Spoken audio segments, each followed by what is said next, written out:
তাদের দুজনের কাছেই জানতে চাই আজকে গোপালগঞ্জে অনেক সংঘর্ষ, অনেক ঘটনা ঘটে গেল। আহ, মার্চ টু গোপালগঞ্জের একটা ঘোষণা ছিল, কেমন দেখলেন? আপনাদের বিশ্লেষণ একটু জানতে চাই। নীলুফার চৌধুরী মনে আপনার কাছ থেকে শুরু করি।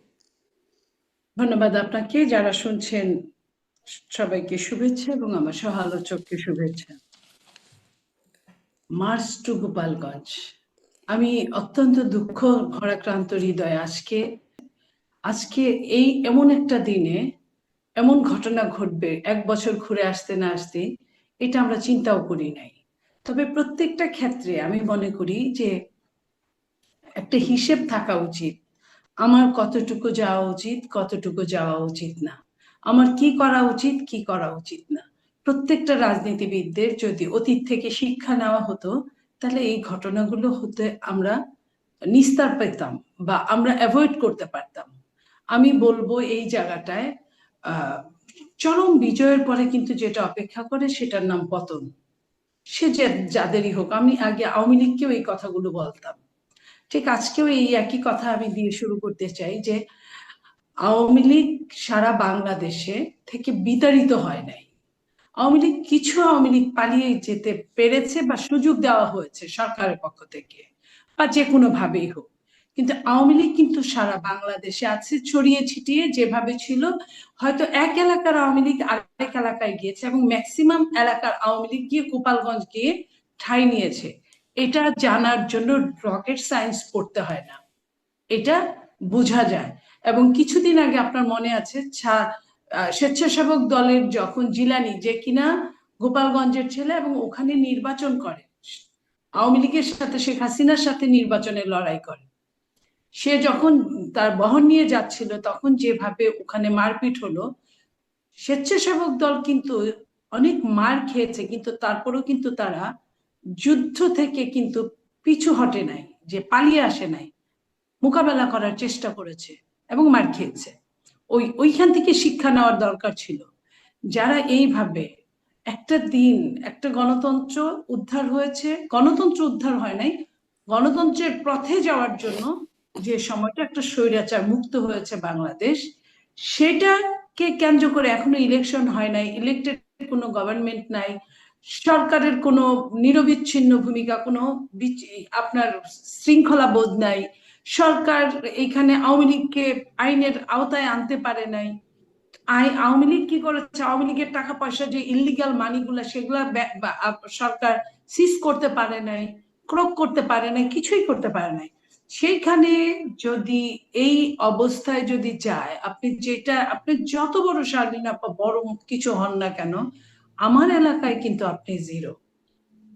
আমার এলাকায় কিন্তু আপনি রাস্তাঘাট চেনেন না। আমি যত বড় কিছু হই না কেন, আপনার বাড়িতে গিয়ে আমি দখল করবো 100, 200, 500 মাইল দূরে, সেখানে কিন্তু আমাকে রাস্তা না দেখায় দিলে আমি আসতে পারবো। এই জায়গাটায় যে বা যারা এই এনসিপি কে বুদ্ধি পরামর্শ দিয়ে এই কাজটা করিয়েছে, আমি বলবো যে এটা অনেক বড় খারাপ কাজ করিয়েছে। এই এনসিপি কি নিজের জায়গাটায় বুদ্ধিতে চলে না? নিজের বুদ্ধিতে অনেক রাজনীতিবিদরাই চলে না, কেউ না কেউ তো বুদ্ধিদাতা আছে। আর যদি নিজের বুদ্ধিতে চলেও থাকে, এটা আমি মনে করি যে একটা বুমেরাং ঘটনা জন্ম দিয়েছে তারা নিজেরাই। মানে কারণ এখানে জানা গোপালগঞ্জের এই দিলাম, যাত্রাটা বুমেরাং বলছেন আপনি?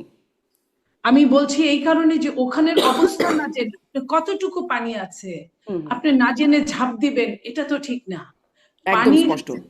অবস্থা যদি না জানেন, সেকেন্ড জি। থিং, আপনার ওখানে এমন প্রপাগান্ডা চলেছে যে শুধুমাত্র ওখানে মিটিং করলে একটা কথা ছিল, ওখানে হুম, এমন হয়েছে, বলা হয়েছে যে শেখ মুজিবের যে আপনার মাজার বা যেটা কবরস্থান, সেটাকে ধ্বংস করা হবে। হুম, এইটা যে কোনো মানুষের কোনো কবর, একজন মুসলিম হিসেবে প্রথমেই আমি বলি এটার ঘোর বিরোধী, 1 নাম্বার। হুম। 2 নাম্বার হচ্ছে এটা যে বা যারা এই ঘটনার জন্ম দিয়েছে বলেছে, তারা কিন্তু একটা ঝগড়া বা একটা এই ধরনের যুদ্ধ বাঁধানোর জন্যই করেছে। এটা জি। আজকে ভীষণ ভীষণ ভাবে খারাপ ভাবে আমার আমার সামনে এটা দেখা দিল। আমি মনে করি অনেক ধন্যবাদ নীলুফার চৌধুরী মনি, অনেক ধন্যবাদ। আরো প্রশ্ন নিয়ে আসছি আপনার কাছে। ব্যারিস্টার ফুয়াদ, আপনার কাছেও আসলে এই গোপালগঞ্জ যাত্রাটাকে আপনার বিশ্লেষণটাও জানতে চাই। নীলুফার চৌধুরী মনি বলছেন এটি এনসিপি একটি বুমেরাং করেছে, কতটা পানি আছে সেটি না দেখে ঝাঁপ দেওয়ার মতো একটা বুমেরাং। আপনি কিভাবে বিশ্লেষণ করছেন?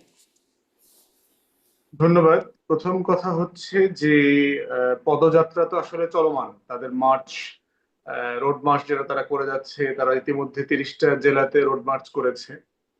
তো গোপালগঞ্জ তাদের আচ্ছা স্কেজুয়াল। ফুয়াদ, আমি একটু যোগ করবো, একটা একটা বিষয় আরেকটু যদি স্পষ্ট করে দেন, একবারে জিজ্ঞাসা করে দিই। সেটা হচ্ছে সারা বাংলাদেশে মানে 30টা জেলার এতদিন ধরে শুনছিলাম সবখানেই আহ, মানে জুলাই পদযাত্রা। গোপালগঞ্জের ক্ষেত্রে মার্চ টু গোপালগঞ্জ হয়ে গেল কেন? সেটি ফেসবুকে ঘোষণা দিয়ে এরকমটা হলো কেন? আমার কাছে মনে হয় না যে অন্য কোনো জেলাতে তাদেরকে খুব বেশি প্রভোগ করা হয়েছে। এখানে বলা হয়েছে যে গোপালগঞ্জের মাটি আওয়ামী লীগের ঘাঁটি, এখানে কেউ এসে জীবিত ফেরত যাবে না, এই ধরনের প্রচুর কিছু, প্রচুর মানে কটাক্ষ, উস্কানি আমরা সোশ্যাল মিডিয়াতে দেখেছি। এখন এটা এনসিপি কে উত্তর দিতে হবে, তারা পার্টিকুলারলি মানে শব্দটা কেন পরিবর্তন করলো। কিন্তু আমি বাংলা ইংরেজি মিলাই দেখতে পাচ্ছি এটা পদযাত্রা, সমাবেশ, তারা যে ফর্মে বিভিন্ন জায়গাতে প্রোগ্রামাদি গুলো করছে। আর সার্টেনলি যেহেতু এইটা হিস্টোরিক্যালি শেখ মুজিবের এলাকা, ওইখানে টুঙ্গিপাড়ায় মাজার আছে, শেখ হাসিনার গ্রামের বাড়ি, আগে থেকেই হিস্টোরিক্যালি এখানে আওয়ামী লীগের রাজনীতির একটা বেশ ছিল। তো আর তাদের যেহেতু এই রাজনীতিটার সাথে গণ অভ্যুত্থান একদম মুখোমুখি, গোপালগঞ্জ এবং 24-এর গণ অভ্যুত্থান, তো সেখানে একটা সেন্সিটিভিটি এবং একটা টেনশন তো এখানে কাজ করবে। বিষয়টা হচ্ছে যে এখানে যাওয়ার ব্যাপারে প্রশাসনের পক্ষ থেকে যেটা বলা হয়েছে যে হুম। তাদের এখানে প্রোগ্রামাদি করতে কোনো সমস্যা হবে না, নিরাপত্তার কোনো ইস্যু নাই। কিন্তু এই সংকটের কথা, এরকম কোনো ঘটনা ঘটতে পারে, সেটা কিন্তু এনসিবির পক্ষ থেকে বারবার বলা হয়েছে। সেক্ষেত্রে কি আমরা বেশি লোকবল নিয়ে আসবো কিনা, অথবা আমাদের কোনো প্রস্তুত থাকা উচিত কিনা, প্রশাসন কিন্তু আশ্বস্ত করেছে যে আপনারা আসেন, রাজনৈতিক যেভাবে প্রোগ্রামাদি হয় প্রোগ্রামাদি করে আপনারা চলে যাবেন। তো সেই জায়গাতে আমি একটা বিষয় সাসপেক্ট করতেছি যে এখানে এনট্রাপমেন্টের মতো কোনো ঘটনা ঘটে থাকতে পারে। গত সপ্তাহে একই রকম একটা ঘটনা আমরা দেখলাম, যে মিডফোর্ডে যে ঘটনাটা ঘটেছে, এটাকে কেন্দ্র করে রাজনৈতিক দলগুলোর ভিতরে যে টেনশন তৈরি হয়েছে, মানে টোটাল স্টুডেন্ট কমিউনিটি ক্যাম্পাস গুলোতে তারেক রহমানকে ব্যক্তিগতভাবে কটাক্ষ করে যে ভাষায় কথা বলা হয়েছে, এই ল্যাঙ্গুয়েজে শেখ হাসিনাও কখনো কথা বলে নাই। শেখ হাসিনা দেখবেন তারেক রহমানকে নিয়ে কথা বলতো কি হাওয়া ভবন বলতো, হুম। ষড়যন্ত্রকারী, টাকা পাচারকারী, এই হুম। হুম। কথাবার্তা বলতো। কিন্তু যে স্ল্যাং শব্দগুলো ব্যবহার করা হয়েছে, এটা তো রাজনৈতিক শিষ্টাচার, রাজনৈতিক কালচারের ভিতরে আমাদের ছিল না। ইভেন আমরাও যারা হাসিনার বিরুদ্ধে বক্তব্য দিয়েছি, এত এত বক্তব্য দিয়েছি, হাসিনাকে কিন্তু কখনো আমরা এই ধরনের স্ল্যাং ব্যবহার করি নাই। ফেরাউন বলছি, সর্বোচ্চ স্বৈরাচার বলেছি, ফ্যাসিস্ট বলছি, নমরুদ বলছি, এই ধরনের শব্দ ব্যবহার করেছি, কিন্তু এই ধরনের স্ল্যাং কখনো ব্যবহার করি নাই। এবং দেখেন এটার পরে কি হচ্ছে, এই করতে করতে বিএনপির ছাত্র সংগঠন আবার ব্যাপক শোডাউন করলো, করে আবার জামাত এবং এনসিপির বিরুদ্ধে তারা আবার ওখানে স্লোগান দিল। তাহলে বোঝা যাচ্ছে যে চাঁদাবাজির ঘটনা অথবা একটা মানুষ খুন হয়েছে, এগুলো খুবই দুঃখজনক। কিন্তু বাংলাদেশের কালচারে এটা তো নতুন কিছু না যে আমাদের গত 10 বছরে কোনো চাঁদাবাজি হয় নাই, কোনো খুন খারাপি হয় নাই। এটা তো বাংলাদেশের একটা কমন ফেনোমেনা, যেটা নিয়ে আমরা কথা বলেছি যে আইনের শাসনের সমস্যা আছে, ল এনফোর্সমেন্টের প্রবলেম আছে, পুলিশিং এর প্রবলেম আছে। এটা তো একটা জটিল লম্বা মোটা দাগের আলোচনা। তো সেখানে সাডেনলি দেখেন যে তিনটা দল তিনজনের বিরুদ্ধে কন্টিনিউয়াসলি কথা বলছে, বিএনপি, জামাত, এনসিপি, সবাই সবার বিরুদ্ধে লেগে গেছে। তো এইটা, এই ঘটনাটা সবাই সবার বিরুদ্ধে কি লেগেছে নাকি বিএনপি, মানে এনসিপি আর জামাত আসলে বিএনপির বিরুদ্ধে, না, বা সবাই বিএনপি হচ্ছে এনসিপি জামাতের বিরুদ্ধে যাচ্ছে? এনসিপির সাথে তো জামাতের টেনশন দেখলাম। নাহিদের দু একটা স্টেটমেন্টের ব্যাপারে দেখলাম জামাতের আমির বলছে যেটা ব্যাখ্যা তার কাছে চাইতে হবে এরকম। তো এই বিষয়গুলো যেটা, এবং দেখবেন যে ঘটনাগুলো কিভাবে অ্যারেস্ট হচ্ছে। একটা ছেলেকে গ্রেফতার করছে শিবিরের মিছিল থেকে হুম। বলছে, আবার আরেকজনকে বলছে যিনি খুন হয়েছে তিনি যুবদলের রাজনীতি করতেন, আবার যিনি মারছেন তিনি বলা হচ্ছে যুবদলের কর্মী, কিন্তু আবার এনসিপির নেতৃবৃন্দের সাথে তার আবার ছবি আছে। তাহলে বিষয়টা দেখেন যে কত জটিল সিচুয়েশন ডেভেলপ করছে এখানে। এবং এই যিনি খুন হয়েছেন তার আত্মীয়া, সম্ভবত ভাতিজি, ভাগ্নি, এরকম একটা মেয়ের ইন্টারভিউ আমরা দেখলাম, যে এটার ভিতরে একটা ষড়যন্ত্র আছে, এটা পরিকল্পিত, এবং এটা অনেক সিসিটিভি ফুটেজ আমার কাছে আছে আছে, এরকম একটা বক্তব্য দেখলাম। আমি এটার ভিতরের বাইরের পরের এক্সটেনশন আর কোনো কিছু জানি না। তো আমার কাছে মনে হয়েছে যে মিটফুডের ঘটনাটাকে পরিকল্পিতভাবে করা হয়েছে। এই এন্ট্রাপমেন্টের ঘটনা, পলিটিক্যাল পার্টির ভিতরে সম্পর্ক নষ্ট করার যে একটা চেষ্টা, এইটা সফল হয়েছে। এবং এটার এক্সটেনশনই দেখলাম আজকে সেকেন্ড ইনসিডেন্ট ঘটলো এক সপ্তাহের ভিতরে, যে গোপালগঞ্জকে কেন্দ্র করে যে টেনশনটা তৈরি করেছে। জি, আমি কি একটু ফার্স্ট ইনসিডেন্ট নিয়ে আরেকটু জানতে চাই, তারপরে সেকেন্ড ইনসিডেন্ট। আপনি যদি দুইটা ভাগে ভাগ করছেন তাহলে পরিকল্পিতভাবে ঘটনা ঘটানো হয়েছে বলেছেন, এই পরিকল্পনাটা কার? পরিকল্পনাটা হচ্ছে যারা ওই শক্তির, যারা তারেক রহমানের সাথে প্রফেসর ইউনূসের মিটিংটা হোক এটা চায় নাই। বাংলাদেশে দিল্লি এবং আওয়ামী লীগের একটা ডিপ স্টেট আছে এখনো, যারা আমলাতন্ত্রের মধ্যে আছে, সামরিক এবং বেসামরিক জায়গাতে, বুদ্ধিজীবী, গণমাধ্যম সবকিছুর মধ্যে আছে। তারা কখনোই চায় নাই যে তারেক রহমানের সাথে মিটিংটা হোক। এই মিটিংটা হওয়ার আগে আপনার মনে থাকার কথা, বিএনপির অনেক সিনিয়র নেতৃবৃন্দ কন্টিনিউয়াসলি দেখবেন তারেক প্রফেসর ইউনূসকে এবং অন্তর্বর্তীকালীন সরকারকে হেয় করে প্রচুর স্টেটমেন্ট দিচ্ছিল। একটা কৃত্রিম ভাবে একটা টেন্স সিচুয়েশন তৈরি করা হয়েছিল। এই মিটিং এর পরে কিন্তু সিচুয়েশন কাম ডাউন হয়ে গেছে, ডিএসকেলেটেড করে হয়ে গেছে।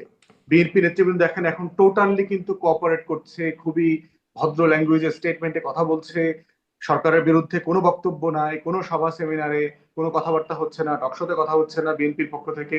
এই জিনিসটা যে ঘটেছে এটা যারা মেনে নিতে পারে নাই, তারাই চাচ্ছে সরকারকে অস্থিতিশীল করা। এরা কারা এই ডিপ স্টেট? আপনার কাছে আগের দিনও এই ডিপ স্টেট কারা সেই প্রশ্ন করছিলাম, আজকেও করতে চাই। আসলে বুঝতেই হবে ডিপ স্টেট কারা, কারা এটা করছে। মাঝে মধ্যে যখন আপনার সাথে ফোনে কথা বলি না আলাদা করে, তখন আপনাকে বলে দেবো আর কি, নাম টাম সহ বলে দেবো আর কি। তো কেন এখন এখন বলতে অসুবিধা কোথায়? এখন ডিপেস্ট যেহেতু এটার এভিডেন্স নাই, যেমন আমি বলছি যে এটা ধারণাও হতে পারে। ধারণা হইলে ধরেন কিছু প্রমাণ আছে, আমি আমি আমি জানি প্রমাণটা, কিন্তু আপনার কাছে প্রমাণ করতে পারবো না, ওইরকম আর কি। ওটা ভালোবাসার মতো, মানে এত ভালোবাসি, এত আড়ালে আড়ালে ভালোবেসেছি যে আসলে কখনো বলতে পারি নাই আর কি, ওইরকম আর কি, ওই ভালোবাসার মতো আর কি। মতো করেই বলেন। এই বলেন। জন্য আমরা বোধ করছি যে ওই ওই ফাঁদে ইতিমধ্যেই তিনটা দল পা দিয়েছে, বিএনপি, এনসিপি এবং জামাত। তো আমরা বোধ করছি যে রাষ্ট্রীয় শত্রু আর রাজনৈতিক প্রতিপক্ষ, এই সম্পর্কটা যেন আমরা গুলায় না ফেলি। আমরা গত 16 বছরটাকে যেন ভুলে না যাই, 24-এর গণ অভ্যুত্থান যেন ভুলে না যাই। এই ভুলগুলো এই দলগুলো বিএনপি আগে করেছে, করে সম্মিলিতভাবে এটার মাসুল দিয়েছে, বছরের পর বছর মাসুল দিয়েছে। তাই আমি এই নেতৃবৃন্দকে, এই রাজনৈতিক দলগুলোকে বলছি, দয়া করে পুরাতন সেই ফাঁদে আবার পা দিয়েন না। আপনাদের ভিতরে টেনশনের সমস্যা কি? বিএনপি সমালোচনা করা যাবে না? অবশ্যই যাবে। তারেক রহমানের সাথে দ্বিমত করা যাবে না? যাবে তো। কোথায় দ্বিমত করবেন? আমরা ঐক্যমত কমিশনে বিএনপির সাথে দ্বিমত করছি না? বিএনপির 31 দফা সংস্কার প্রস্তাবের সাথে আমরা দ্বিমত করছি না? দ্বিমত করার কারণে কি আমাকে সালাউদ্দিন ভাইকে অথবা বিএনপির কোন নেতাকে গালাগালি করতে হচ্ছে, বাপমা তুলে কথা বলতে হচ্ছে? ভদ্র ভাষাই তো গণতন্ত্রের যে ল্যাঙ্গুয়েজ আছে, দ্বিমত তো করা যায়। তাহলে তারেক রহমানকে ওই ভাষাগুলোতে কেন গালি দিতে হবে? এটা তো পলিটিক্যাল ল্যাঙ্গুয়েজ না। কেন আপনি দিতে হচ্ছে? বক্তব্যের সাথে দ্বিমত করেন। হ্যাঁ, কেন দিতে হচ্ছে? কেন বলা হচ্ছে বিএনপি চাঁদাবাজের দল, তাদেরকে প্রতিহত করতে হবে, উৎখাত করতে হবে, তো 5ই আগস্টের মতো পরিণতি ঘটিয়ে ফেলা হবে বিএনপির বিরুদ্ধে? এটা বলা হচ্ছে কেন? কিছু না আপা, যে ভাষাগুলো ব্যবহার করা হয়েছে এটা আপনি এখন বলতে পারবেন না, আমিও বলতে। একদমই। প্রশ্ন হচ্ছে ওই ভাষাগুলো তো কাম্য না। আপনি হুম। বিএনপির চাঁদাবাজি ইস্যু অথবা বিএনপি সাফিসিয়েন্টলি তার এই অন্যায়, তার নেতাকর্মীদের অন্যায় কাজগুলোকে ডিল করছে কিনা, এটা নিয়ে তো বিএনপি নেতাদেরকে কন্টিনিউয়াসলি জবাবদিহিতার আওতায় আনা হচ্ছে। মনি আপাদেরকে প্রতিদিন টকশোতে এটা উত্তর দিতে হচ্ছে। এটা করেন, এটা কোনো সমস্যা নাই, এটা গণতান্ত্রিক মূল্যবোধ। কিন্তু এটা করতে গিয়ে কি আপনি মনি আপার বাপ মা তুলে গালি দিবেন? তাকে কি আপনি স্ল্যাং ব্যবহার করবেন? এটা তো আপনি করতে পারেন মানে না। বাবা মা তুল্য তো একটা কথা ছিল, আপনার এত নোংরা গালি, এটাকে কি শিল্প বলে? যদি স্লোগান যদি শিল্প হয়, এটা কোন ধরনের শিল্প? আমরা কেন একটা জাতি এত অধঃপতনে যাচ্ছি? এটা তো ভাষায় প্রকাশ করার মতো না। এরা কি রাজনীতিবিদ? এরা কি রাজনীতি করবে কোনোদিন? এবং এবং এরকম একদম মানে দেশের ঢাকা বিশ্ববিদ্যালয় বা বিশ্ববিদ্যালয়গুলোর মতো জায়গায় বুয়েট, সাধারণ শিক্ষার্থীর নট অনলি বুয়েট চুয়েট। বিশ্ববিদ্যালয়, বুয়েট। হ্যাঁ। তো সেই জায়গাটা এই জন্য মনে হচ্ছে, এবং দেখবেন যে যে যে প্রসেসে মিটফুডে হত্যাকাণ্ডটা ঘটেছে, এই প্রসেসটাও সন্দেহজনক। একটা মানুষকে আপনি পিটাইলেন, দোকান থেকে পিটায়া রাস্তায় আনলেন, হুম। রাস্তায় আইনা তাকে উলঙ্গ করলেন, তার শরীরের উপর উঠে নাচলেন, তারপরে তাকে পাথর মারলেন। একটা মানুষকে মারতে এতগুলো প্রসেস ফলো করতে হয় না। আপনি যদি মারতে চান, আপনি আইনের ছাত্রী, আমরা যারা ক্রিমিনোলজি পড়েছি, যিনি মারতে চায় তিনি চায় হচ্ছে কুইকলি মেরে পালিয়ে যাওয়াটা। এখানে যিনি মেরেছেন তিনি কিন্তু পালিয়ে যাওয়াটা তার মাথায় ছিল না, লম্বা সময় ধরে তিনি সিসিটিভির ফুটেজের ফ্রেমের মধ্যে ছিলেন। অতএব এই প্রসেসটা খুবই সাসপিশিয়াস, যে একটা ঘটনাকে কি পরিমাণ টর্মেন্ট করা যাবে এই ঘটনাটাকে দিয়ে জাতিকে, এবং কি পরিমাণ নাড়া দেওয়া সম্ভব, এবং সেই ইমোশনাল নাড়া দেওয়ার পরে এখানে পক্ষ বিপক্ষ ক্রিয়েট করা। এবং দুই পালিয়ে যাওয়ার টেনশনটা তো ইদানিং খুব বেশি মনে হয় না, কারণ বিভিন্ন জায়গায় মানুষ মব বা প্রেশার গ্রুপ তৈরি করে করে বাংলাদেশে হেনস্থা, তখন তো আসলে পালানোর প্রয়োজন হয় না, বরং পালাচ্ছে এগুলোকে জাস্টিফাই করা হয়। না, না, ব্যাপক পালাইতেছে, কি বলেন আপনি? এই যে রিসেন্টলি যারা খুন খারাপি করছে, কাকে ধরছে, মানে কার এরকম সিসিটিভি ফুটেজ আসছে? এই যে আপনি 1700-1800 খুন হয়েছে গত 1 বছরে অথবা এই 11 মাসে, এদের কার এই খুনের হত্যাটার ভিডিও আসছে? এরকম কয়জনেরটা আসছে?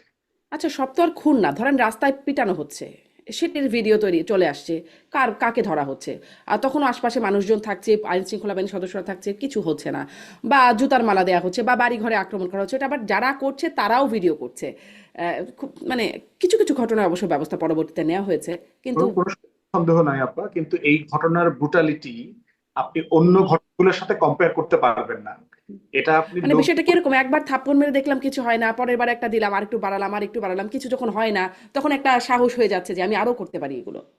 এটা এটা আমার কাছে মনে হয়েছে যে এটা এটা সাফিসিয়েন্টলি একটা বিষয় অ্যাচিভ করবার জন্য যেই লেভেলের ব্রুটালিটি তৈরি করলে আপনি এই ডিভিশনটা ক্রিয়েট করতে পারবেন, হুম, সেই লেভেলের একটা ব্রুটালিটি এখানে ক্রিয়েট করা হয়েছে। লগি বৈঠার ঘটনার মতো, আপনি 2006 সালে আওয়ামী হুম, লীগ 28 অক্টোবর যেভাবে কুকুর বিড়ালের মতো করে জামাত শিবির থেকে বিরোধী দলীয় নেতাকর্মী 28 জনকে হত্যা করেছে ঢাকাতে, এই লগি বৈঠার আন্দোলনটা কিন্তু একটা রেগুলার পলিটিক্যাল ডেমনস্ট্রেশন না, একটা রাজনৈতিক ঘটনাটা। এটা পরিকল্পনাই করা হয়েছে যে এমন লেভেলের একটা কেওয়াস তৈরি করতে হবে, যেই কেওয়াসটা বিএনপিকে শুধু ক্ষমতাচ্যুত করবে না, বিএনপিকে নির্বাচনটা বন্ধ করতে দিবে না, একটা 111-এর ঘটনার দিকে লিড করবে। এইরকম একটা জিনিসকে এখানে প্ল্যান করবার চেষ্টা করা হয়েছে, এবং সেই ট্র্যাপটা যে করেছে, এই ট্র্যাপে বিএনপি, জামাত, এনসিপি পড়েছে, এটা আমি দেখতে। এবং এইটার সেকেন্ড ট্র্যাপে আজকে এনসিপি পড়েছে গোপালগঞ্জে। তো সেই জায়গাতেই আমি রাজনৈতিক দলগুলোকে বলছি, দয়া করে কাম ডাউন ইউর ভয়েস, ডিএসকেলেট করেন, পলিটিক্যাল ভাষায়, রাজনৈতিক ভাষায় ফিরে আসেন, দলের পলিসি ইস্যুতে একজন আরেকজনকে সমালোচনা করেন, কিন্তু ভদ্রতার সীমালঙ্ঘন করবেন না। মানে যে বর্ডারটা আছে সহনশীলতার, সেটা নষ্ট করবেন না, তাহলে আমরা সম্মিলিতভাবে বিপদে পড়বো, জি, সবাই আমি বিপদে পড়বো। আবারও আপনার কাছে সেই গোপালগঞ্জের সেকেন্ড ইনসিডেন্ট যেটা বলছেন, ফার্স্ট ইনসিডেন্ট সেকেন্ড ইনসিডেন্ট ভাগ করছেন, ওই সেকেন্ড ইনসিডেন্ট নিয়ে আরেকটু জানতে চাইবো, কিন্তু নীলোফার চৌধুরী মনি, আপনার কাছে আপনিও বলছিলেন যে এরকম স্ল্যাং, সেই স্ল্যাং এর বিষয়গুলো আমরা দেখছিলাম, আপনারা কি এইরকম স্ল্যাং বা কথায় পাল্টা কথার মধ্যে আসলে কি, যেটি ব্যারিস্টার ফুয়াদ বলছেন, আপনি কি মনে করেন আপনারা ফাঁদে পড়েছেন, ডিপ স্টেটের পাতা কোনো ফাঁদে? এটা তো বলার অপেক্ষা থাকে না যে আপনার কোনো কোনো শব্দ না, কিছু না, কোনো পূর্বাভাস না আবহাওয়ার, হঠাৎ করে টর্নেডো, এটা তো মেনে নেওয়া যায় না। আপনি দেখেন যে বিএনপি একমাত্র একটা দল, যে দল ইলেকশনে গেলে বিএনপি একচেটিয়া সরকার গঠন করার ক্ষমতা রাখে, এবং তার অন্যান্য দলগুলো আদৌ কোনো সিট পাবে কিনা, পেলে আমি খুব খুশি হই, আমি গণতন্ত্রের লোক। হ্যাঁ, তারা কিন্তু সন্দিহান যে এতদিন তারা ইলেকশন করেছিল, তারা কিন্তু কোনো না কোনো অ্যালায়েন্সের মাধ্যমে করেছিল। তো হঠাৎ করে এক জায়গায় 8% ভোট নিয়ে, 5% ভোট নিয়ে, বা 10% ভোট নিয়ে কোনো একটা জায়গা থেকে পাশ করা যায় না, যেটার প্রমাণ আগেও রেখেছিল যে একবার এককভাবে ইলেকশনে দাঁড়িয়ে 2টা বা 3টা সিট পেয়েছিল। এখন তারা যখন চিন্তা করছে যে যে কোনো ভাবে বিএনপিকে এখান থেকে দূরে রাখতে হবে, এই দূরে রাখাটা, আমি আজকের ঘটনাটাকেও আমি মনে করি নির্বাচন বানচালের জন্য একটা রাস্তা বের করা, আজকের ঘটনাটাও। নইলে গোপালগঞ্জে কোনো রকম কোনো শব্দ নাই, কিছু নাই, গোপালগঞ্জ এতদিন এই 1 বছর কিছু করে নাই, গোপালগঞ্জে হঠাৎ আজকে মনে হলো যে আরেকটা আমি মব সৃষ্টি করি, আবার যাই। ধরে নিলাম যে রুট কি মার্চ টু গোপালগঞ্জ, বা আপনার কি বলে পদযাত্রায় যে গোপালগঞ্জ, যেটাই হোক ধরেই নিলাম, কিন্তু ওই শেখ মুজিবের কবর স্থানের কথা আসলো কেন? তার মানে যে কোনো ভাবেই হোক অন্য খাতে নিয়ে যাওয়া জায়গাটা, যাতে নির্বাচনটা বানচাল হয়। এই নির্বাচনটা বানচাল করার জন্য হঠাৎ করে আপনি দেখেন যে ঘটনাটা মিটফোর্ডে ঘটেছে, জঘন্যতর একটা ঘটনা ঘটেছে।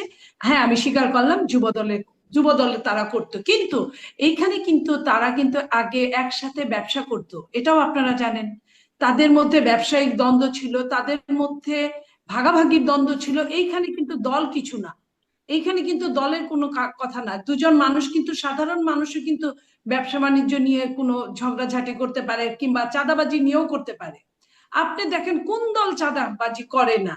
আপনার নতুন যে দল এখনো রেজিস্ট্রেশন হয় নাই, তারা চাঁদাবাজি করে না? জামাত, তারা কি একটা দুইটা চাঁদাবাজি করে? চাঁদাবাজির যদি কোনো প্রাতিষ্ঠানিক রূপ দেওয়া যায় সেটার নাম জামাত হবে। তারা আজান দিয়ে চাঁদাবাজি করে, কিন্তু যেহেতু এটা প্রাতিষ্ঠানিক ভাবে করে আমরা কিছু বলতে পারি না। ওরা প্রাতিষ্ঠানিক ভাবে করে। আর আমাদের যদি অনেক বড় দল, যদি জামাত এরকম একটা বড় দল হতো, যে কোনো দল, তারা কতটুকু রক্ষা করতে পারতো? 4500-এর উপরে বহিষ্কার করার পরেও যদি কিছু ঘটনা ঘটে, সেটা তো আমার ঘটনা। আপনি আমাকে গালি দেওয়ার কে? আমি তো এখানে কিছু ছিলাম না। যদি এই ঘটনা ঘটে, এটার জন্য দায় কার? সরকারের। সরকারের আইন শৃঙ্খলার। আপনাদের দায় নাই এটার জন্য, আমাদের বিএনপির দায় দায় আছে, নাই। তো আমাদের দায় তো আমরা করছি, আমরা বহিষ্কার করছি। আমরা তো মারতে পারি না আপা, আমরা তো তাকে গুম করতে পারি না, আমরা তো তাকে খুন করতে পারি না। তাহলে আমরা কি আপনাদের দলের নিয়ন্ত্রণ নাই? মানে বহিষ্কার করছেন, বার্তা দিচ্ছেন, হুঁশিয়ারি দিচ্ছেন, কাজ হচ্ছে না। শোনেন, আমি যদি এই কথাটা বলি আপনাকে, যে ছেলেটা আপনার খুলনায় মারা গেল, মারা যাওয়ার পর হত্যা করা হলো, হত্যা করার পরে তার রক্ষাটা হলো, সেই ছেলেটা কিন্তু বহিষ্কার বিএনপির। হুম। বহিষ্কার হওয়ার পরেও তো সে নিস্তার পায় নাই, তাকে মেরে ফেলা হয়েছে। মেরেই শুধু ফেলে নাই, আপনার রক কেটে দেওয়া হয়েছে। এবং ওই রক্ষাটা, যদি সেই দিন রক্ষাটা ঘটনা না ঘটতো, হয়তোবা এই ঘটনাটা আরো বেশ কিছুদিন ধামাচাপা দিত। কারণ ঘটনা হলো বুধবারের, আপনার শুক্রবার সন্ধ্যায় এটা ভাইরাল হলো। 2 দিন ঢাকা শহরের মিটফোর্ডের মতো জ্যাম এলাকায় এত মানুষ দাঁড়িয়ে দাঁড়িয়ে তামসা দেখলো। যে মানুষ রেকর্ড করেছে, যে মানুষ ভিডিও করেছে, সে মানুষ এত নিখুঁত ভাবে ভিডিও করেছে যে কল্পনা করা যায় না। যে মানুষ নিখুঁত ভাবে ভিডিও করতে পারলো, সে কিন্তু ফেরাতে পারলো না। আপনি খেয়াল করেন। তাইলে আপনি মনে করেন যে ওই যে রক্ষাটা যেটা নিয়ে কথা উঠবে, সেটা উঠার আগেই কিন্তু এটা ভাইরাল করে দিল। তার মানে কি? তার মানে বিএনপি কে পচানো। আচ্ছা, বিএনপি কে পচান আপনি, সেটা তো একটা সৌন্দর্যের মধ্যে আপনি পচাবেন। আপনি তো এই ধরনের মা বাপ তুলে নিজেকে গালি দিয়ে, জঘন্যতর গালি দিয়ে আপনি তো এই ধরনের কথা বলতে পারেন না। বিএনপি কতটা ধৈর্যের পরিচয় দিয়েছে যে এই গালিগুলাটাকেও সে, আমি তো তারেক রহমানকে স্যালুট করি এই কারণে যে উনি একটা বার কাউকে বলে নাই। এবং এর আগেও যখন বিএনপি ক্ষমতায় ছিল, আপনার 2001-06, ওনাকে নিয়ে অনেক সাংবাদিকরা অনেক ট্রল করতো, অনেক রকম বিকৃত ছবি করতো, উনি কিন্তু কাউকে কিছু বলেন নাই এই জায়গাটায়। কিন্তু এখন পর্যন্ত, এখন যে একটা অনির্বাচিত সরকার, তার নামেও কিন্তু কিছু বলা যায় না। তার নামেও কিন্তু তাকে না জানিয়ে সাংবাদিকরা কিন্তু একটা লেখা লিখতে পারে না। ওই ছবিটা আপনি কি মনে করেন কোনো সাংবাদিক খবর জানে না? ওই ছবিটা পায় নাই, তারা কিন্তু কোনো পত্র পত্রিকা টেলিভিশন কেউ কিন্তু দেখায় নাই। এই যে কেন দেখাইলো না? 100 গজ দূরে একটা আনসার ক্যাম্প, কেন তারা জানলো না, জেনে আসলো না? আনসারদের জেনে আসতে হবে, এটা রুলস এন্ড রেগুলেশনে না থাকলেও আমার সামনে একজনকে পিটিয়ে মারবে, এটা এটা আমেরিকা না যে কাউকে এই ধরনের কিছু করলে অন্যরা দাঁড়িয়ে থাকবে, ধরতে গেলেই সমস্যা হবে। বাংলাদেশে কিন্তু ছাড়িয়ে নিয়ে হাসপাতালে নিয়ে পর্যন্ত যায়, তার কিন্তু কিছু হয় না জনগণ ওইভাবে দেখলে। তাইলে এতগুলো মানুষ দাঁড়িয়ে দাঁড়িয়ে তামসা দেখলো, তারা কিন্তু কেউ এগিয়ে আসলো না। এবং ঘটনা ঘটারও 2 দিন পুলিশই 3 যখন দিন পর। নিষ্ক্রিয় থাকে, পুলিশই যখন ব্যবস্থা নেয় না, তখন সাধারণ মানুষের সাহসের জায়গাটা তো কমেই যায়, তাই না? পুলিশ শোনেন, যদি মানুষ সামনে দাঁড়ায় দাঁড়ায় দেখে, সাধারণ আমি মানুষ তো আমি যাবে। আরেকটা কথা বলি, আপনার কথা ঠিক, সঙ্গে এটাও বলতে চাই, মানুষের হৃদয় এত পাষাণ কিভাবে হয়?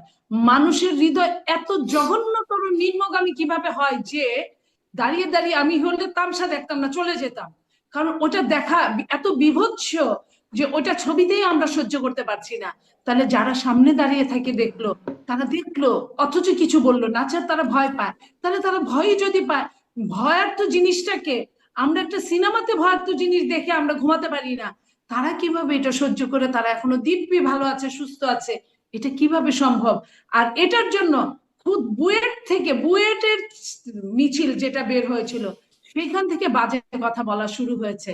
এবং এই বাজে কথাটা কোন পর্যন্ত গেছে, কতগুলো মিছিল আপনি দেখেন বাজে কথা। কিভাবে তারেক রহমানের বিড়ালটা পর্যন্ত কে নিবে, তার খালেদা জিয়ার শাড়িটা কে নিবে, এই ধরনের কথা। এটা কি, এটা একটা প্রথায় পরিণত হয়ে গেছে এখন। শেখ হাসিনাটা আপনি বলতে পারেন যে একটা ফ্যাসিস্ট ছিল, একটা স্বৈরাচার ছিল, আমরা কত শুদ্ধ ভাষায় কথাগুলো বলি। এই আপনার সঙ্গে কিন্তু টকশো কিন্তু আওয়ামী লীগের সময় করেছি, এইভাবেই কিন্তু ফ্যাসিস্ট বলেছি, কিন্তু ফ্যাসিস্ট কিন্তু আমাদের এটার জন্য কোনো ওইভাবে গর্দান দেয় নাই। অথচ এখন আমাদের এমন একটা জায়গায় এসে দাঁড়িয়েছি, ফ্যাসিস্ট বললেও আমরা কষ্ট পেতাম না, আমাদের এত জঘন্য ভাষায় ব্যবহার করা হচ্ছে, কথা বলা হচ্ছে। তার মানে কি বাংলাদেশ থেকে রাজনীতিটা তারা তুলে দিতে চাচ্ছে? আপনার দেখেন এনসিপি একটা দল, নতুন দল, তরুণদের দল, তরুণরা আগামী দিনের ভবিষ্যৎ রাষ্ট্রনায়ক বাংলাদেশের, যে কোনো দেশের। এই তরুণরা যে যে অবস্থা করে আজকে যেভাবে আপনার ইসে গেল, গোপালগঞ্জে গেল, গোপালগঞ্জে যেভাবে আসলো, এটা কিন্তু আমাদের জন্য লজ্জা। বাট তাদের যাওয়াটা কিন্তু আমি মনে করি ওইভাবে শুভন ছিল না। আজকের দিনে 16ই জুলাইতে এই দিনটাকে আপনাকে ধরতে হবে। এই দিনটা এবং ফ্যাসিস্টের এলাকা, এবং ফ্যাসিস্টের এলাকায় সারা বাংলাদেশ থেকে যত বড় বড় ত্রাসের সন্ত্রাসী করেছে শুনেছি, তাদের ওইখানেই নাকি থাকে। এবং নিজস্ব এলাকা তো আছে। আর এলাকা, এরশাদকে আমরা দেখেছি অনেক বছর, এরশাদ পাঁচটা পাঁচটা আসনে জিততো, 3টা আসনে জিততো। এরশাদ কিন্তু সারা বাংলাদেশে জিততো না, আঞ্চলিক নেতা হিসেবে পরিচিত ছিল, অঞ্চলে দাঁড়ালে জিততো। তো এরশাদ যদি জিততে পারে, তো শেখ হাসিনা ওইখানে পদ্মা সেতু বানায় দিছে, ওইখানে রাস্তাগুলো সোনা দিয়ে মুড়ায় দিছে, ওইখানে সুযোগ সুবিধা দিছে। তাহলে কেন, কেন তারা কোন দল করবে সেটা আমি বলতে পারি না, কেন তারা তার জন্য রিস্ক নিবে না? এই যে রিস্ক নেওয়াতে বাধ্য করলেন, তাহলে পতনটা কার হলো? পতনটা হলো গণতন্ত্রের। এনসিপি কে? এনসিপিও কিছু না, জামাতও কিছু না, বিএনপিও কিছু না, এবং যারা পতিত তারাও কিছু না। যা গেল, যা নষ্ট হলো, এই 24-এর গণতন্ত্রকে যারা ধারণ করতে পারছে না, তারাই আজকের দিনে 24-এর গণতন্ত্রটাকে প্রশ্নের মুখোমুখি দাঁড় করানো। এটা আমি হলে, আমার এই ক্ষুদ্র বুদ্ধিতে আমি হলে কোনোদিনই আজকে যেতাম না। এবং কোনোভাবে এইভাবে নিজের শক্তি সঞ্চয় না করে, যারা কিনা মিছিল ডাকলে এখন মানুষ হয় 14 জন, তারা কিভাবে বলে যে ওইখানে অ্যাটাক করব, কবরস্থানকে অ্যাটাক করব? এটা কিভাবে সম্ভব? এটা আমার মাথায় ধরে না। আমি জি এটা এই আমি এই বার্তাগুলো নিয়েও কি ব্যস্ত ফুয়াদ একটু বলবেন যে এই যে মাজার ভেঙে দেওয়া হবে বা গুড়িয়ে দেওয়া হবে এরকম বার্তা, মানে বা স্লোগানটাই এরকম মুজিববাদ মুর্দাবাদ, এরকম একটা স্লোগান, ইনকিলাব জিন্দাবাদ, এই স্লোগানটা বেশ ব্যবহার করছে ফেসবুকেও সামাজিক যোগাযোগ মাধ্যমেও দেখছি। এটার মাহাত্ম্য কি? এটা এটা আসলে ভালো কিছু হচ্ছে কি? দেখেন, গণ অভ্যুত্থান তো একটা হিস্টোরিক সিচুয়েশনকে আপস এন্ড ডাউন করে দেয়। 70-এর নির্বাচনের পর যখন 71-এর যুদ্ধ হয়ে গেল এবং আমরা জিতে গেলাম, এই যুদ্ধের পরে পাকিস্তানকে কিভাবে ট্রিট করা হয়েছে, পাকিস্তানের শক্তিগুলো যারা অক্সিলারি ফোর্স ছিল বাংলাদেশে, তাদেরকে কিভাবে ট্রিট করা হয়েছে। এখন পৃথিবীর প্রত্যেকটা এই ধরনের বড় বড় পলিটিক্যাল আপহিবল চেঞ্জ মানুষ খুব সিরিয়াসলি এভাবেই ডিল করে। সাদ্দাম হোসেনকে যখন উৎখাত করা হয়েছে তখন কি করা হয়েছে? তার মূর্তি থেকে শুরু করে ছবি টবি যা ছিল সব ভেঙে বুলডোজ করে দেওয়া হয়েছে। এটাই রিয়েলিটি। এখন প্রশ্ন হচ্ছে যে এই মুজিববাদটা কি? মুজিববাদ জিনিসটা আসলে কি? মানে সেটা হঠাৎ করে এখন এসে মুর্দাবাদ হলো। মুজিববাদ তো ইভেন আওয়ামী লীগের আমলেও মুজিববাদ শব্দটা শুনতাম না। মুজিববাদ মানে আওয়ামী ফ্যাসিবাদ আর কি। মুজিববাদ মানে, মুজিববাদকে তো তো সেটা তো হিস্টোরিক্যালি, শেখ হাসিনা বাদ হতে পারতো, মুজিববাদ হলো কেন? মুজিববাদ কারণ পলিটিক্যাল আইডিয়া, মানে পূজার জায়গাটা, দেবতা তো ওখান থেকে শুরু হয়েছে। শেখ হাসিনা কাকে বেচছে? শেখ হাসিনা নিজে তো দেবতা হইতে পারে নাই, ও হুম। তো হইলো জীবিত ফেরাউন ছিল। তো মানে কার ফেরাউনের উপরে বসে সে ক্ষমতায় আসছে? সে তো মুজিবের লাশের উপর থেকে ক্ষমতায় আসছে। তো সেই জন্য হচ্ছে মুজিববাদের হিস্টোরিক্যালি পলিটিক্যাল আইডিয়াটা ডেভেলপ করছে। শেখ মুজিবের ভাগনা ছিল আপনার শেখ সেলিমের বড় ভাই ফজলুল হক মুনি, বাংলার বাণী পত্রিকার প্রতিষ্ঠাতা সম্পাদক। সে তখনকার সময়ে এই শেখ মুজিবের রাজনীতিটা কি, এই রাজনীতির দর্শনটা কি, এই রাজনীতির দর্শনটাকে পরিষ্কার করবার জন্য এই আইডিয়াটা কয়েন করে মুজিববাদ। তো শেখ মুজিবের রাজনীতিটাকে নিয়ে তখন সে ধারাবাহিকভাবে বাংলার বাণীতে লিখত, এবং শেখ মুজিবকে কিভাবে সোভিয়েত ইউনিয়নের মডেলে একটা দীর্ঘমেয়াদী লেনিন অথবা ক্রুশ্চেভ অথবা স্ট্যালিনের মতো লম্বা সময় ক্ষমতায় রাখা যাবে, তার দার্শনিক রাজনৈতিক জায়গাটাকে তৈরি করা যাবে, সোভিয়েত ইউনিয়ন, বাংলাদেশ, জাসদের বাস্তবতা, এগুলোকে সবকিছুকে নিয়ে তখন সে আইডিয়াটা কয়েন করে। এটা মানে হলো যে একটা একদলীয় এক পরিবারের একটা ফ্যাসিস্ট তো সেই গভর্নেন্স। তখনকার বিষয়টাকে এখন আনা হচ্ছে। এতদিন তো মুজিববাদ শব্দটার খুব প্রচলন ছিল না, এমনকি জিয়াবাদও এসেছে। নাসিরুদ্দিন পাটোয়ারি বলেছেন মুজিববাদ, জিয়াবাদ সব বাদ। অথচ এই বাদগুলো সম্পর্কেই আমরা কিন্তু আমাদের সময়টা আমরা শুনিনি যে এই মুজিববাদ জিয়াবাদ বলে আসলে কিছু আছে। ফজলুল হক মনি, আপনি একটা ইতিহাস বলছিলেন, সেই সময়টিতে এটা ছিল। হঠাৎ করে এখন কেন এই বাদ মুর্দাবাদ এসে যাচ্ছে? মুজিববাদের স্লোগানটা বিখ্যাত করেছিল আসলে আপনার এই জাসদের স্লোগান, মুজিববাদ মুর্দাবাদ। এটা একটা হিস্টোরিক্যাল স্লোগান ছিল জাসদের। সেটা জাসদের তো সেই লিটারেচার। কবে। হ্যাঁ। হ্যাঁ, একেবারে বলছি, যেহেতু আপনি একই ফেনোমেনা, একই পরিবারের বিরুদ্ধে লড়াই, একই ফ্যাসিস্ট আইডিয়ার বিরুদ্ধে লড়াই, শেখ মুজিবের চতুর্থ সংশোধনী আর শেখ হাসিনার পঞ্চদশ সংশোধনী, এই যে প্রসেস, একা একা শাসন করা, সবাইকে বাদ দিয়ে দেওয়া, বিরোধী দল মুক্ত বাংলাদেশ রাখা, গণমাধ্যম নিয়ন্ত্রণ করা, লুটপাট, দেশটাকে পারিবারিক সম্পত্তি মনে করা, এই চরিত্রটা তো এইটাই। আওয়ামী লীগের যে বাকশালী শাসন ব্যবস্থার রাজনৈতিক দর্শনটাই হচ্ছে মুজিববাদ। এবং হুম। সেইটা কিন্তু কিন্তু ব্যারিস্টার ফুয়াদ, আপনাদের মনে আছে নিশ্চয়ই যে যখন এই কোটা আন্দোলনটা হলো, যেটি আসলে এই পুরো গণঅভ্যুত্থানের শুরুটা হলো, তখন কিন্তু স্লোগান এসেছিল বঙ্গবন্ধুর বাংলায় বৈষম্যের ঠাঁই নাই। তখন কিন্তু এই স্লোগান চলেছে অনেক, গণমাধ্যমে সেটা ফুটেজও আছে। তারপরে যখন অভ্যুত্থান সফল হলো, আহ, পতন হলো স্বৈরাচারের, তখন এসে হয়ে গেল মুজিববাদ মুর্দাবাদ। এটা আসলে কেমন হলো?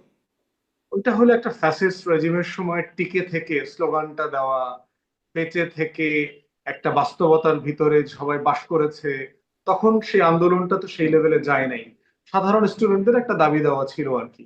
তো সেখান থেকে সাধারণ স্টুডেন্টদের একটা দাবি দেওয়ার ভিতরে ইমিডিয়েটলি তারা শেখ হাসিনার পদত্যাগ চাইছে, ব্যাপারটা তো ওরকম না। তাই বিষয়টা হচ্ছে যে এটা তো ক্রমান্বয়ে ডেভেলপ করেছে। যখন গণ অভ্যুত্থান হয়ে গেছে তখন তো আপনাকে পলিটিক্যালি নিজেকে ডিফাইন করতে হচ্ছে যে আমি আসলে কে, আমার আসলে আইডিওলজিক জায়গাটা কোথায়, আমি দার্শনিক ভাবে আমার রাজনীতিতে কোথায় স্ট্যান্ড করি, অন্যান্য রাজনৈতিক দলের সাথে আমার পার্থক্যের জায়গাটা কোথায়।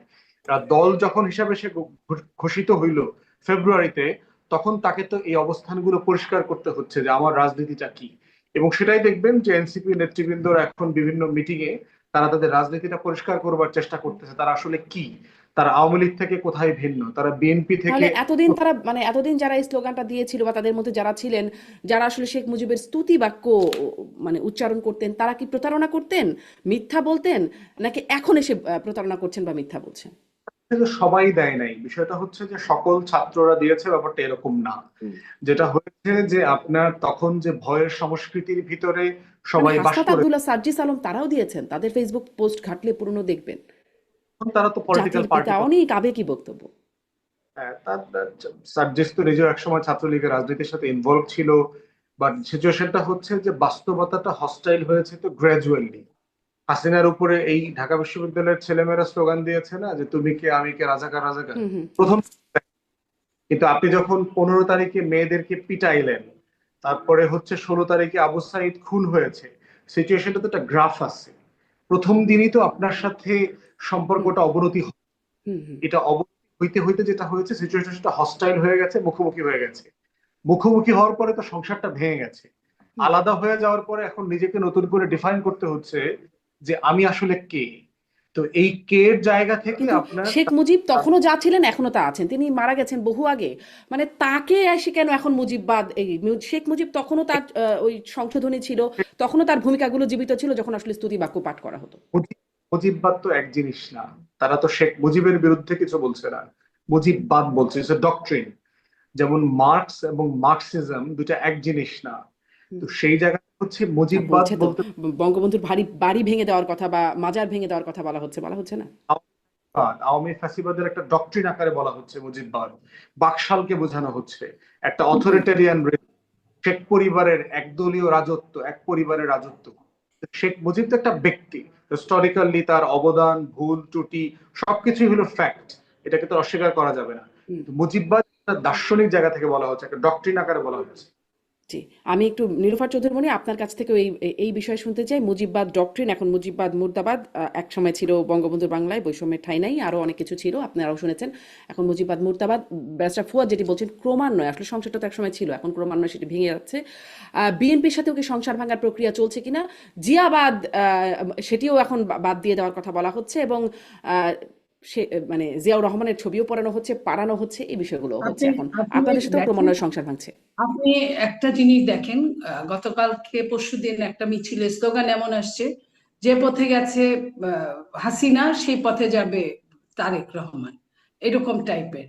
তো তারা তো বলেই ফেলেছে, হুম। এখানে তো আর বাধা মানে কোনো কিছু থাকলো না।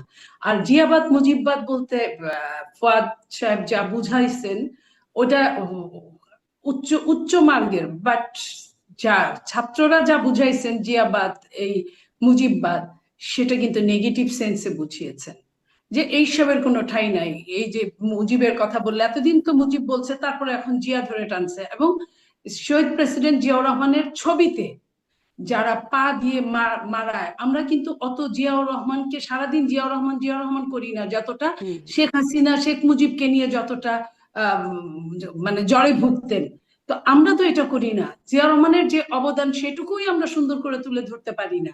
সেইখানে তাকে তাকে এত হেয় করা, যে খুদ আওয়ামী লীগ পর্যন্ত এই হেয়টা করতে পারে নাই, যে খুদ আওয়ামী লীগ তাকে অনেক সংসদে অনেক কথা বলেছে, কিন্তু এইভাবে যখন আমরা প্রশ্ন করতাম যে আপনার বাবার হাত দিয়ে কিন্তু বীরুত্তমের আপনার পুরস্কার নিয়েছে, তখন কিন্তু তারা চুপ চাইতো, তারা কিন্তু আর কোনো উত্তর দিতে পারতো না।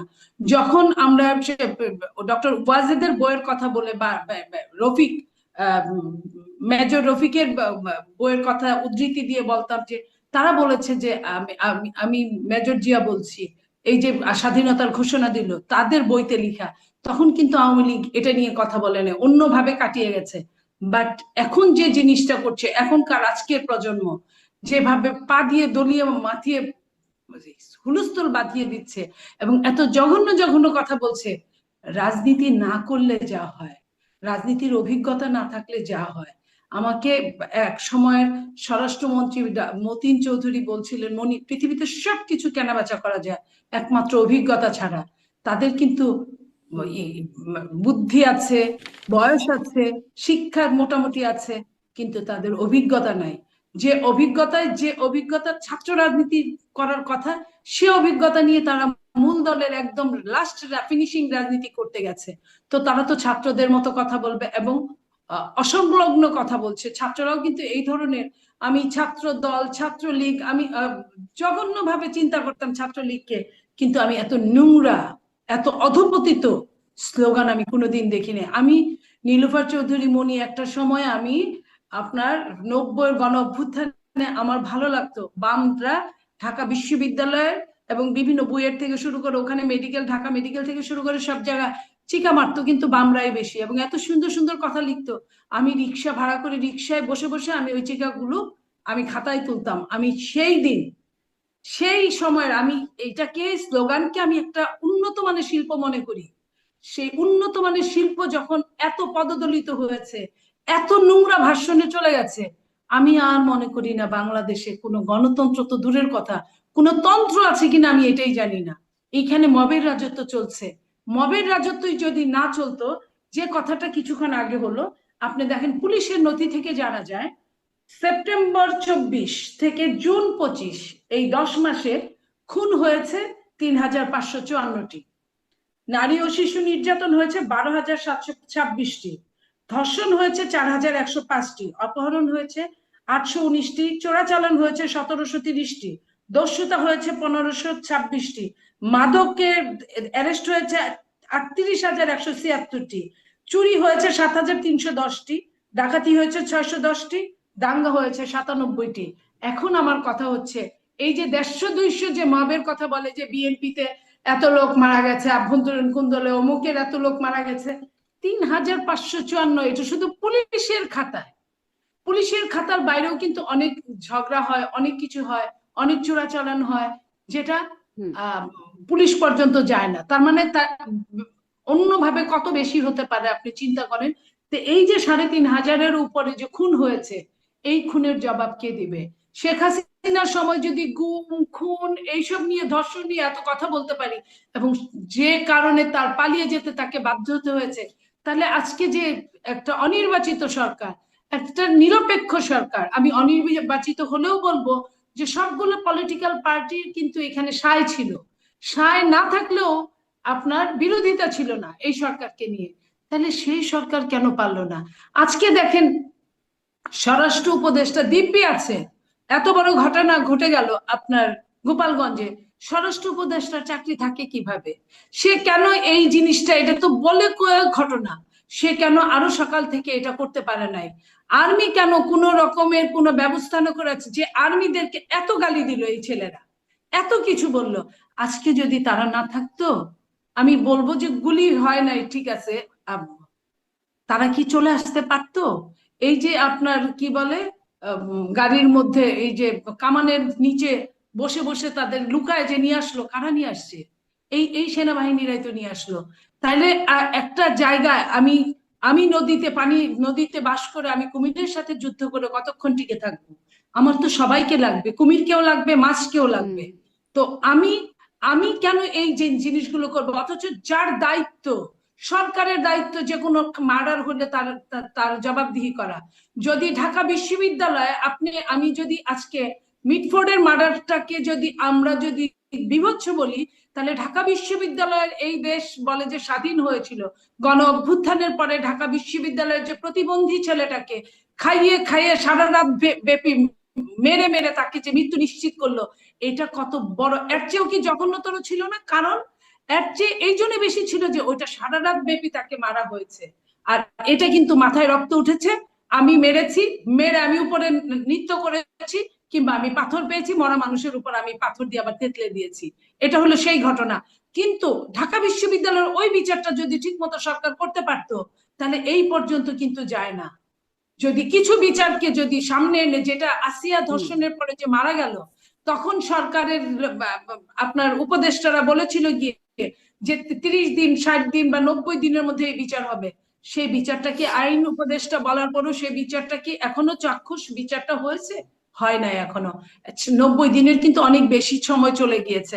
তো এই যে বিচারহীনতা কি আরেকটা অপরাধকে জন্ম দিচ্ছে না? প্রতিনিয়ত প্রতি মুহূর্তে কি অপরাধকে জন্ম দিচ্ছে না? তাহলে এই সরকার তো দিব্যি আছে। এই সরকার কেন 1 বছর হয়ে গেল এখনো নিজের ব্যর্থতার দায় স্বীকার করছে না? এখনো যে যেখানে ব্যর্থ হয়ে কেন পদত্যাগ করছে না? আজকে স্বরাষ্ট্র উপদেষ্টা এখন মনিটরিং করছে যে কিভাবে কি আপনার সবাইকে ওইখানে। আপনারা কি স্বরাষ্ট্র উপদেষ্টার পদত্যাগ দাবি করেন? এই স্বরাষ্ট্র উপদেষ্টার পদত্যাগ এই ছাত্ররাই দাবি করেছিল একসময়। আমরা তো অবশ্যই, শোনেন, আমরা যে 3 জন উপদেষ্টার পদত্যাগ দাবি করেছিলাম সেটাও তো সাকসেস হয় নাই। স্বরাষ্ট্র উপদেষ্টার পদত্যাগ দাবি তো সময়ের ব্যাপার। আমি তার নিজের লজ্জার কথা বলছি, নিজের শরমের কথা বলছি, যে প্রত্যেকটা রাত 3টার সময় যখন একজন প্রেস কনফারেন্স করে বলে সাংবাদিকদের যে দেশ আগের চেয়ে বেটার আছে, তাহলে দেশ যদি আগের চেয়ে বেটার থাকে, তাহলে কেন রাত 3টার সময় আপনাকে সাংবাদিক সম্মেলন করতে হবে? পরের দিন সকাল তো হতোই, আপনি কেন সেটা করতে পারলেন না? আপনি যখন একজনের হাতে, একটা উপদেষ্টার কাছে আপনার ম্যাগাজিন পাওয়া যায় বন্দুকের গুলি সহ, তখন আপনি বলেন ভুলবশত হয়তো হতে পারে, হয়তো চিরুনি আনতে গেছিল, হয়তো এটা নিয়ে এসে পড়ছে। এই ভুলবশত কিভাবে হয়? আবার আপনার কোনো হিসেবে মিলে না, আপনার 11 দিনের ব্যবধানে আপনি 2টা অস্ত্রের লাইসেন্স করেন কিভাবে? সেটারও কিন্তু আমরা সুনির্দিষ্ট জবাব পাইনি। এই যে জবাব পাইনি, যখন আপনার বিভৎস ঘটনা মিটফোর্ডে ঘটে, তারপরে আমরা একজন উপদেষ্টার ফেসবুকে আমরা দেখেছি প্রস্তর যোগকে স্বাগতম। একজন মানুষ, একজন উপদেষ্টা যখন অনুরাগ বিরাগের বশবর্তী হবে না বলে শপথ করে, তারপরে যখন সে প্রস্তর যোগ্যে স্বাগতম করে, একটা বিভৎস মৃত্যুকে সে স্বাগতম জানাচ্ছে, তার কি করা উচিত? তার কি হওয়া উচিত? তার কি পদত্যাগ করা উচিত না? এই ব্যাপারগুলো নিয়ে সরকার সম্পূর্ণরূপে সরকার এইখানে ঘুমিয়ে আছে। অনেক ধন্যবাদ নিরুপা চৌধুরী মনি। এই ঔচিত্য বোধ নিয়ে কথা বললে আসলে কোনো জায়গা খুঁজে পাওয়া যাবে না। ব্যারিস্টার ফুয়াদ, আপনার কাছ থেকে ব্যারিস্টার ফুয়াদ আমরা একটু জানতে চাইবো যে গোপালগঞ্জের ঘটনায় এখন আমরা কারফিউ জারি করা হয়েছে, একটু শেষের দিকে কথা বলতে চাই যে আগামীকাল পরীক্ষা আছে, এইচএসসি পরীক্ষা। এখন শিক্ষার্থীরা আসলে তাদের জন্য কি হবে, কে ভেবেছে, কেউ কি ভাবছে এই কথাটা আদৌ? সেক্ষেত্রে দুইটা জিনিস হইতে পারে, হয়তো যেহেতু মাত্র 8টা থেকে শুরু হচ্ছে, আলোচনাটা তো আসলে হয়তো কারফিউ শিথিল করে দিয়ে আপনার তাদেরকে আলাদা করে অ্যাক্সেস করে দেওয়া, অথবা এর আগে বিভিন্ন ইস্যুতে, বন্যাতে, তারপরে অসুস্থতায়, বিভিন্ন কারণে কিন্তু আপনার 1টা 2টা পরীক্ষা আবার পরবর্তীতে নেওয়া হয়েছে বিভিন্ন জেলায় এবং বিভিন্ন অঞ্চলে। তো সেটার কোনো একটা আয়োজন হবে আর কি। এটা আমার কাছে মনে হয় নাই যে একেবারে খুব মানে বড় ধরনের ইস্যু। কারণ রাজনৈতিক অস্থিরতা ঘটলে আমরা সবাই কালেক্টিভলি সাফার করব, এটা আমাদের কাছে বেশি গুরুত্বপূর্ণ আর কি, এবং বেশি হুম। মানে তো উদ্বিগ্ন এই হওয়ার মতো। অস্থিরতাটাকে এড়ানো যেত না? এই শিক্ষার্থীদের পরীক্ষা, সহিংস পরিবেশ তৈরি হবে, এই বিবেচনা, এই পরিস্থিতিটাকে এড়ানো যেত না? এড়ানো যেত কি না এই আলোচনা তো আপনি সবসময় করতে পারবেন হাইপোথেটিকলি, কিন্তু প্রশ্ন হচ্ছে যে এটা তো করা হয়েছে। এরকম বহু ঘটনাই তো এড়ানো যেত। শেখ হাসিনা মানে ইন্ডিয়ার সাথে ইলেকশন ইঞ্জিনিয়ারিং না করেও তো রাজনীতি করতে পারতো। হুম। শেখ মানে হাসিনা তারা তো সরকারটা পতিত হয়েছে, তাদের কৃতকর্মের ফল পেয়েছে, তাদের মানে সেটা তো হয়ে গেছে, কিন্তু এখন তো দায়িত্বশীল রাজনীতি হবার কথা, তাই না? সেখানে কি সেইখান থেকে জিজ্ঞাসা করা যে এটাকে এড়ানো যেত কিনা? আজকে রাজনীতিতে এনসিপি যথেষ্ট দায়িত্বশীল আচরণ করেছে। আপনার এনসিপি যদি অনেক বেশি ভায়োলেন্ট হওয়ার চেষ্টা করতো, তারা সেটা করতে পারতো। সক্ষমতা, ইয়াং ক্রাউড তাদের আছে। তারপরে হচ্ছে তারা প্রথমে কিন্তু কান্ট্রি ওয়াইড ব্লকেট দিয়ে দিয়েছিল, কিন্তু ব্লকেটে কিন্তু পরে আবার তারা সরিয়ে নিয়েছে, কারণ অনেক জায়গা থেকে কনসার্ন আসছে, দেশের মানুষের কষ্ট দুর্ভোগের কথা আসছে, সেটার ব্যাপারে বিবেচনা করে তারা সরিয়ে নিয়েছে। তো সেক্ষেত্রে এনসিপি যথেষ্ট রেস্ট্রেইনড, মানে সংযত আচরণ করেছে বলে আমার কাছে মনে হয়েছে। তবে টোটাল রাজনৈতিক পরিবেশের ভিতরে বড় দলগুলোর আচরণ আরো সংযত হওয়া দরকার, একজনের ব্যাপারে আরেকজনের ডিএসকেলেট করা দরকার। কালেকটিভ লেভেলে আমরা যেন কোনো ফাঁদে না পড়ি, সেটা আমি খুবই কনসার্ন আর কি রাজনৈতিক দলগুলোর ব্যাপারে। সব ফাঁদ আসলে ডিপ স্টেটই পাচ্ছে, আর আর সব রাজনৈতিক দলগুলো সেখানে পা দিচ্ছে, এরকম বিষয়। মানে রাজনৈতিক দলগুলো বুঝতে পারে না কিছু, সবাই মিলে একসাথে ফাঁদে পা দেওয়া শুরু করে দিল। না, ওই যে ক্ষমতার রাজনীতি তো মানুষকে অন্ধ করে দেয়, মানে যার যার জায়গা থেকে যখন আপনি ক্ষমতাটাকে দেখেন যে এটা আপনার একটা পিস অফ কেক, এটা আপনি কত অংশ পাচ্ছেন, আপনার কি এই পিজার 70% আপনার পাওয়া উচিত ছিল কিনা, না ওখানে আসলে আমার 10% ভাগ ছিল। হুম। পলিটিক্যাল পার্টিগুলো যখন এই পাওয়ারের জায়গা থেকে রাষ্ট্রকে এবং ইস্যুগুলোকে দেখে, হুম। তখন এই ন্যাশনাল ইন্টারেস্টের জায়গাটা অকেশনালি এবং সামটাইমস আপনার ব্লার হয়ে যায়। এই ব্লার তো হওয়ার তারা আসলে, মোমেন্ট। যাদের আসলে কেকের ভাগ পাবার কথা, তারা পা দিচ্ছে, আপনারা যারা আসলে কেকের ভাগ পাবেন না বলে আপনারা পা দিচ্ছেন না, বুঝতে পারছেন? নাকি কেন আপনারা আমাদেরও বুঝতে পারছেন, তারা বুঝতে পারছেন না? আপনার কে কে ভাগ আছে, আমাদেরও ভাগ আছে, খুব সামান্য হইতে পারে, ধরেন এখন এটা কত শতাংশ হবে, তবে ধরেন ওইটা শতাংশ তো আমরা এখনো জানি না। ভাগ আমাদেরও আছে, বাট আমরা বোধ করছি, যেটা আমরা শুরু থেকে বলে আসছি, যে একটা রেসপন্সিবল পলিটিক্স করা দরকার। কারণ বাংলাদেশের মানুষ আসলে এই আন্দোলন সংগ্রাম সহিংসতা, রাজপথ ধর্মঘট হরতাল, মানে সিম্পলি বিরক্ত এগুলোতে আর কি। হুম। মানে আমরা পলিটিক্যাল পার্টিগুলো আসলে দেশের ইস্যু নিয়ে কথা বলা দরকার, যে আমার বৃষ্টিতে ফেনী ডুবে গেল কেন, আমার এই বন্যার পানি হুট করে আপনার এত উজান থেকে গেটগুলো ছেড়ে দিচ্ছে কেন, ইন্ডিয়ার সাথে আগামী বছর আমাদের গঙ্গা চুক্তি শেষ হবে, নতুন নেগোসিয়েশনটা কি হবে, এই নেগোসিয়েশনে পাকিস্তানের সাথে ট্রিটিটা সাসপেন্ড হয়ে যায়, ওখান থেকে আমাদের লেসন নেবার কিছু আছে কিনা। বাংলাদেশের এই যে প্রতিদিনকার দুর্ভোগ মানুষের, হুম। এই ভোগান্তিগুলো নিয়ে পলিটিক্যাল পার্টি এখনো কনভারসেশনে আসছে না। আমরা বরাবরই বলছি এই রেসপন্সিবল পলিটিক্সটা এখানে হইতে হবে, এটাই বাংলাদেশের ফিউচার। জি। তা তো মানে সেই মানুষের দুর্ভোগ বা ভোগান্তি দূর করার আলোচনা তো আসছে না, বরং তাদের মধ্যে আরো ভোগান্তি বাড়ানোর যে প্রক্রিয়াটা, সেটাই বরং লক্ষণীয়। নীলোফার চৌধুরী মনি, শেষ বক্তব্য আপনার কাছ থেকেও। আসলে পরীক্ষার্থীদের জন্য কালকে আবার ইনকিলাব মঞ্চ বলছেন তারা মার্চ টু গোপালগঞ্জ করবে। আহ, তাহলে আর পরীক্ষার্থীরা কি করবে? আমি জনভোগান্তির কি দুঃখ হলো? প্রকাশ করছি যে পরীক্ষার্থীরা গতবারও এইভাবেই তাদের গেল। গতবার ইন্টারমিডিয়েট পরীক্ষার্থীরা শেষের পরীক্ষাগুলো দিতে পারে নাই, দেয় নাই, শেষে আবার বলেছিল। তারপরে অটোমাপ ডিগ্রি পরীক্ষা অটোমাপ হয়ে গিয়েছিল। আর কালকের যে ঘটনা, সেটা আমি মনে করি যে পরীক্ষার্থীদের জন্য স্পেশাল কোনো অপশন রাখা উচিত। কারণ একবার পরীক্ষা যদি মাঝপথে যদি হুচট খায়, তাহলে কিন্তু আর ছাত্রছাত্রী এমন না যে প্রত্যেকটা ছাত্রছাত্রী ভীষণ ব্রিলিয়ান্ট, তা না, বা ভীষণ পড়ালেখা করে। ওদের একটা টার্গেট থাকে, সেই টার্গেটের মধ্যে যদি ওরা হুচট খায়, তাহলে হয়তো বা পরীক্ষাটা আগের মতো হবে না। কিংবা আপনার দেখেন এইবার এসএসসি পরীক্ষার রেজাল্ট কিন্তু খারাপ হয়েছে, পাশের হার কিন্তু অনেক কমেছে। এর মধ্যে যদি আবার ইন্টারমিডিয়েটের 1 বছর তো এমনিই গত বছর গেছে, এদেরও উপর দিয়ে ঝড়ঝাপটা গেছে। তো সেইখানে আমি মনে করি যে স্পেশাল তাদের জন্য চিন্তা করা সরকারের উচিত, কারণ সরকার আছেই তো এইসব কারণে। বিশেষ সমস্যা থাকবে, সমস্যার সমাধান কিন্তু সমস্যার ভেতরেই দেখতে হবে, সমস্যার বাইরে থেকে সমাধান দেখা যায় না। সো এই সমস্যা এটাও দেখতে হবে, পাশাপাশি ছাত্রছাত্রীদের কথা চিন্তা করতে হবে, কারণ এরাই আমাদের আগামী দিনের ভবিষ্যৎ। এদের জন্য একটা একটা সন্তানের পরীক্ষা নষ্ট হোক, খারাপ হোক, এটা আমরা কোনোভাবেই চাইতে পারি না, চাই না। এটাই নিশ্চয়ই হচ্ছে দেখা আমার যাক কথা। এখানে সরকার কি পদক্ষেপ নেয়, কারণ আহ, মানে আব্দুল হান্নান মাসুদ এনসিপি নেতা, তিনি সরকারকেও এর জন্য দায়ী করেছেন। এই সরকারকে বলছেন আগে নিয়ন্ত্রণ নেন, এবং বলছেন যে এটাই নিয়ন্ত্রণ করতে পারেন না তো কিসের নির্বাচন, মানে এরকম একটা ফেসবুক পোস্টও তিনি দিয়েছেন। দেখা যাক এই জন্য সরকার এখানে আমি একটা কথা বলি, হ্যাঁ, এইটাই হলো তাদের মেন কথা, নির্বাচনটা বানচাল করার জন্য। ওই যে কিসের নির্বাচন, ঘুরে ঘাড়ে কিন্তু এটাই আসে। তিনি বলছেন একটি জেলায় জাতীয় নেতাদের নিরাপত্তা দিতে পারে না, তারা করবে নির্বাচন, আগে দেশ নিয়ন্ত্রণ করেন। এই হচ্ছে তার এইটাই বক্তব্য। পায়ে পা দিয়ে একটা তথ্য বের করা এটা। জি, দেখা যাক আসলে সরকার কি ব্যবস্থা নেয়, আর সামনে কি হয়, পরীক্ষার্থীদের কি হয়, সবই নিশ্চয়ই আগামীকালই আমরা দেখবো। অনেক ধন্যবাদ নীলোফার চৌধুরী মনি, অনেক ধন্যবাদ ব্যারিস্টার ফুয়াদ, আপনাদের দুজনকেই যুক্ত হবার জন্য, সময় দেওয়ার জন্য ধন্যবাদ। দর্শক এতক্ষণ সাথে থাকবার জন্য আজকের মতো বিদায় নিচ্ছি।